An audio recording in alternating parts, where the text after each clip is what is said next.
ইউনূস সাহেব আন্তর্জাতিক শক্তির দাবা খেলার মধ্যে ঢুকে গেছে।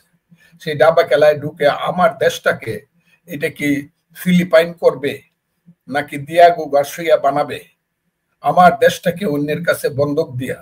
নির্বাচন নিয়ে এই সংকট, তো সেই ক্ষেত্রে বিএনপির অবস্থানটা কি? বিএনপি দেখেন একটা দায়িত্বশীল পার্টি, সে তার দায়িত্ব রক্ষা করে আগাইতেছে। একটা সরকারকে সমর্থন দিছিল 5ই আগস্টে। এর আগে 15-16 বছর যাবৎ বিএনপির হাজার হাজার কর্মী মারা গেছে, লাখ লাখ কর্মীর নামে মামলা হয়েছে, হাজার হাজার কর্মী একসাথে জেল খাটছে। এই আন্দোলন সংগ্রাম করে 5ই আগস্ট আনতে পরে ইউনূস সাহেবকে সমর্থন করছে। অনেকবার সমর্থন করে পট করে সেই সমর্থন বিএনপির মতো লোক দল এটা যদি উইথড্র করে ফেলে এত তাড়াতাড়ি কোনো সিদ্ধান্ত নিতে পারে না। কিন্তু আস্তে আস্তে দেখা যাচ্ছে এখন আমাদের স্থায়ী কমিটির সদস্যরা বলতেছে যে যমুনার দিকে লং মার্চ হবে। আমাদের যিনি ভারপ্রাপ্ত চেয়ারম্যান তিনি বলছেন যে করিডোর দেওয়া বা সেন্ট মার্টিন দেওয়া এগুলা আপনাদের কোনো কাম না, আপনারা দয়া করে নির্বাচন দিয়ে চলে যান। উনি খুব ঠান্ডা মাথায় কথা বলে এবং নরম ভাবে বলে, কিন্তু কথাগুলোর মধ্যে শক্তি আছে অনেক বেশি। এবং আপনি একটু অপেক্ষা করেন, বিএনপি মাঠে যেদিন নামবে সেদিন এদের কোনো অস্তিত্ব থাকবে না। তবে তারা হইল আন্তর্জাতিক শক্তির ক্রীড়নক এজেন্ট। আমার মনে হয়েছে ইউনূস সাহেব আন্তর্জাতিক শক্তির দাবা খেলার মধ্যে ঢুকে গেছে। সেই দাবা খেলায় ঢুকে আমার দেশটাকে এটা কি ফিলিপাইন করবে নাকি দিয়াগো গার্সিয়া বানাবে, আমার দেশটাকে অন্যের কাছে বন্ধক দিয়া এই দেশে একটা দীর্ঘদিনের জন্য এই দেশটাকে ওই একটা কঠিন নিষ্ঠুর শাসনের মধ্যে রাখা পৃথিবীর শ্রেষ্ঠ শক্তির যে শক্তি এই পৃথিবীতে সমস্ত কিছু গ্রাস করতে চায় তাদের সমস্ত কর্মকাণ্ডকে বৈধতা দেওয়ার জন্য এইখানে করিডোর দিবে কিনা, যে করিডোর দিলে পরে আমার পার্বত্য চট্টগ্রামের রাঙ্গামাটি, খাগড়াছড়ি, বান্দরবন চলে যাবে। শুভপুর ব্রিজ থেকে ধরে দক্ষিণ দিকে আমার যে চট্টগ্রাম, যে চট্টলা আমার বাইজিদ বুস্তামি চট্টলা, আমানত সাহ চট্টলা, যে চট্টলা হইল বাংলাদেশের জীবনের সবচেয়ে বড় নিঃশ্বাস প্রশ্বাস, সেই চট্টলা চলে যাবে। প্রতিদিন সেখানে যুদ্ধ হবে, মানুষ ঘুমাতে পারবে না, সেখানে বিকলাঙ্গ সন্তানের জন্ম হবে। ইউনূস সাহেব সেই ষড়যন্ত্রের দিকে যাচ্ছে কিনা, এটা মনে হয় যাচ্ছি। কারণ এখন যখন আলোচনা শুরুই হয়ে গেছে আর্মির মধ্যেও যে করিডোর আমরা দিতে পারি তাহলে রোহিঙ্গাদেরকে ফেরত নিতে হবে, তাইলে বোঝা গেল করিডোরের আলোচনা একদম শেষ পর্যায়ে আছে। করিডোর দেওয়ার আলোচনা ইউনূস সাহেব শেষ করে। ইউনূস সাহেব আপনি কাজটা কিন্তু ভালো করবেন না যদি করিডোরটা দেন, এটা আপনার কাজ না। আমাদের নেতা তারেক রহমান সাহেব যেমন বলেছেন করিডোর দেওয়া কোনো অনির্বাচিত সরকারের কাজ না।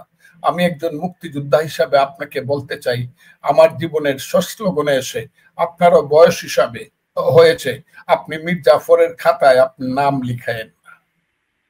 যে মীর জাফর একদিন মনে করেছিল সিরাজউদ্দৌলাকে হত্যা করে রাষ্ট্র ক্ষমতায় বসলে আমার নামে জিন্দাবাদ হবে, মুর্শিদাবাদ হবে আমার। হ্যাঁ, মুর্শিদাবাদ তার 10 বছরের জন্য হয়েছিল এবং 100 বছর পর্যন্ত মানুষ বলতো মীর জাফর দেশপ্রেমিক, সিরাজউদ্দৌলা বিশ্বাসঘাতক। কিন্তু 100 বছর পরে 1857 সনে আইসে যখন ভারতবর্ষের প্রথম জনতা এবং সিপাহীর বিপ্লব হলো ব্রিটিশের বিরুদ্ধে, তখন কিন্তু সবাই বলতে শুরু করলো সিরাজউদ্দৌলা ছিল দেশপ্রেমিক, মীর জাফর হলো বিশ্বাসঘাতক। এখন কোটি কোটি ছেলের নাম সিরাজউদ্দৌলা হয় ভারতবর্ষে, কিন্তু 5 লক্ষ টাকা দিলেও কেউ একটা মীর জাফর নাম রাখে না। আমি ইউনূস সাহেব আমি আপনাকে বলতাম আপনি বাঙালির অন্যতম শ্রেষ্ঠ সন্তান, আপনি এই কাজটা দয়া করে করেন না, করিডোরটা আপনি দয়া করে দিয়েন না। দিলে পরে বাংলাদেশকে স্বাধীনতা কিন্তু অস্তমিত হয়ে যাবে। যে স্বাধীনতার জন্য আমি 23 বছর বয়সে যুদ্ধে গিয়েছিলাম, শুধু যুদ্ধে জানি মারার জন্য গিয়েছিলাম, যে স্বাধীনতার জন্য মায়ের বোনের অশ্রুজলকে পিছনে রেখে যুদ্ধে গিয়েছিলাম, যে স্বাধীনতার জন্য 2500 কিলোমিটার দূরে দেরাদুনে গিয়ে ট্রেনিং দিয়েছিলাম। সকালবেলা পতাকা উঠাইতাম, আমার সোনার বাংলা আমি তোমায় ভালোবাসি। আমি ছিলাম কমান্ডার দেরাদুনে।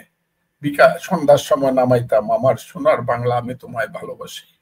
সেই যে আমার সোনার বাংলা, আমি তোমায় ভালোবাসি, ট্রেনিং দিলাম, আসলাম, যুদ্ধে যুদ্ধে দেশ স্বাধীন করলাম। পাশের ছেলেটি পড়ে গেল গুলি খেয়ে, বলে গেল মামা মাকে দেখো, সেই মা পাগল হয়ে মরল। এই একটা দেশে ইউনূস সাহেব, মুক্তিযুদ্ধের একটা দেশ, বাঙালি কোনোদিন স্বাধীন ছিল না।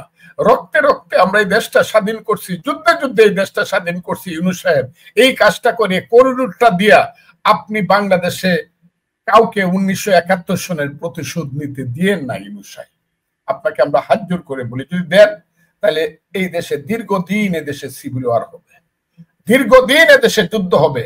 ওই দিন দেখলাম একটা পত্রিকাতে, বিদেশি একটা পত্রিকাতে লেখছে যে বিদেশি সৈন্য যদি সেখানে যায় তারা তো আর স্ত্রীকে সাথে করে নিয়ে যাবে না।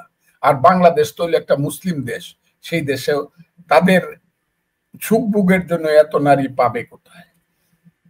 আমি কথাটা খুব মানে দুর্ভাগ্যজনক ভাবে কথাটা আমি বলছি। এই কাজটা ইউনূস সাহেব করেন না, দয়া করে আপনি করিডোরটা দিয়েন না। আপনি সেন্ট মার্টিন দ্বীপটাতে কারো স্টিমার লাগাইতে দিয়েন না, যে এখানে তারা স্টিমার, আমার দরকার নাই। আপনি বলছেন চট্টগ্রাম বন্দর দিয়ে দিবেন, কেন? আপনার যুক্তি কি? কত সুন্দর যুক্তি আপনার। আপনি আবার হাসি দিয়া বলেন। আপনি হাসি যখন দেন তখন মনে হয় অমিতাভ বচ্চনের মতো আপনার বয়স হয়ে গেছে 26-27 বছর। ইউনূস সাহেব কেন দিবেন? বলছেন যে যারা এই পৃথিবীতে আমার বন্দর ভালো চালাইতে পারবো তাদেরকে দিয়ে দিব, সুন্দরভাবে যারা চালাইতে পারবে। আমি কি মুক্তিযুদ্ধ করিয়া, আমার দেশ হইল আমার মা, আমার মাকে আমি পুরান শাড়ি পরাবো, আমার মাকে আমি সেরা শাড়ি পরাবো, প্রয়োজনে দিনে দিনে আমি তাকে সুন্দর শাড়ি পরাবো। এই কারণে সুখভোগের জন্য তো আমি বিদেশের কোন মহারাজার কাছে আমার মেয়েকে বন্ধক দিতে, আমার মাকে বন্ধক দিতে পারি না। যারা ভালো চালাইবে তাদের কাছে যদি আমার দেশ বন্দর দিয়ে দিতে হয়, তাহলে যারা আমার মাকে ভালো করে খাওয়াবে তাদের কাছে আমার মাকে না হয় দিয়ে দিলাম। এইটা আমি চাই না। ইউনূস সাহেব এই কাজগুলা করেন না। আমার দেশ সুখে দুঃখে, সুদিনে দুর্দিনে, খায়া না খায়া, এখনো 60 লক্ষ লোক এই দেশে খোলা আকাশের নিচে ঘুমায়, বস্তিতে থাকে, স্টেশনে থাকে, রমনা পার্কের আশেপাশে হাজার হাজার লোক রাতের বেলায় ঘুমিয়ে থাকে ইট মাথায় দিয়ে। তারপরে আমি মনে করি এটাই আমার বাংলা। এই বাংলা একদিন আস্তে আস্তে ধীরে ধীরে লুটেরারা চলে যাবে, সুন্দর শাসন হবে, গণতন্ত্র হবে, এবং সেই গণতন্ত্রের মাধ্যমে মানুষ সোজা হয়ে দাঁড়াবে। দুইটা জিনিসের উপরে এখন চলছে বাংলাদেশ। একটা জিনিস হলো এই দেশের যে মেয়েরা বাড়িতে থাকার কথা ছিল সুন্দর শাড়ি পরে, গ্রামীণ শাড়ি পরে আম গাছ জাম গাছের নিচে জ্যৈষ্ঠ মাসে আম কাঁঠাল খাইতো, অথবা কলসি কাকে ঘাট থেকে নদী থেকে জল আনতো, সেই মেয়েরা আর গ্রামে থাকে না। তারা আইসা পড়ে গাজীপুরে, তারা চলে যায় চট্টগ্রামে, তারা চলে যায় সাভারে। ভোর 5টার সময় একটা টিফিন ক্যারিয়ার হাতে নিয়ে আসসালাতু খায়রুম মিনান নাউম বলার সঙ্গে সঙ্গে 10টা টাকা বাঁচানোর জন্য হাঁটতে থাকে, বাসে উঠে না। সারাদিন গার্মেন্টসে কাজ করতে করতে রাত্র 9টা পর্যন্ত রক্ত শূন্য হয়ে বাসায় ফিরে তাদের রোজগারের টাকায় বাংলাদেশ চলছে। আর বাংলাদেশ চলছে যে লক্ষ কোটি মানুষ এখন বাংলাদেশের ওই মধ্যযুগের গোলামের মতো, কৃতদাসের মতো, মধ্যপ্রাচ্যের বিভিন্ন দেশে পরে থেকে থেকে এক রুমে 16 জন ঘুমায়, খায় না, ঘুমায় না, শুধু বাড়িতে টাকা পাঠায় মায়ের জন্য, বাবার জন্য, স্ত্রীর জন্য। সেই বিদেশি টাকায় চলে আমার দেশ। ইউনূস সাহেব, যদি সুন্দর শাসন হইতো, ওই 2টা টাকাও আসতো, ওরাও ভালোভাবে থাকতো। আর যদি গণতন্ত্র থাকতো এবং সুন্দর অর্থনৈতিক ব্যবস্থা আমরা করতে পারতাম, লুটেরাদের হাত থেকে যদি আমরা টাকা আদায় করতে পারতাম, এবং বাংলাদেশে যদি লুটেরারা যদি মানি লন্ডারিং করে দেশ থেকে 6 লক্ষ কোটি টাকা বিদেশে পাঠিয়ে দিতে না পারতো, তাইলে এই দেশ আরো সুন্দর হইতো। কাজে আমি মনে করি আস্তে আস্তে ভালো শাসক এবং শাসনের হাতে পড়লে দেশ সুন্দর হবে। এক ইলেকশনে দেশ ভালো হয়ে যাবে এটা আমি মনে করি না, 2 ইলেকশনে ভালো হয়ে যাবে তাও মনে করি না, কিন্তু 3টা ইলেকশনের যদি ফেয়ার হয়, সেই ইলেকশনের পর থেকে একটা দেশ আস্তে আস্তে গণতন্ত্রের সিঁড়িতে দাঁড়াবে, এবং সেই দেশটা আস্তে আস্তে ইউরোপের মতো হবে। আর কিছু না হোক, অন্তত গণতন্ত্রের ফাউন্ডেশনটা অন্তত ইন্ডিয়ার মতো হবে। যে ইন্ডিয়া আমার মধ্যে গরিব ছিল, আজকে যে ইন্ডিয়া পৃথিবীর অন্যতম শক্তি, এটা কইলি কইব আমি নাকি ভারতের দালাল। ইন্ডিয়া তো গণতন্ত্রের একটা ফাউন্ডেশনের, আমাদের একটা গণতন্ত্রের ফাউন্ডেশনের উপরে দাঁড়ানো দরকার। সেই গণতন্ত্র ফাউন্ডেশনের উপরে দাঁড়ানোর জন্যই ইউনূস সাহেব আপনাকে বলি, আমার দেশটা দয়া করে বন্ধক দিয়েন না, আমার দেশটাকে বাংলাদেশের মানুষের জন্য রক্ষা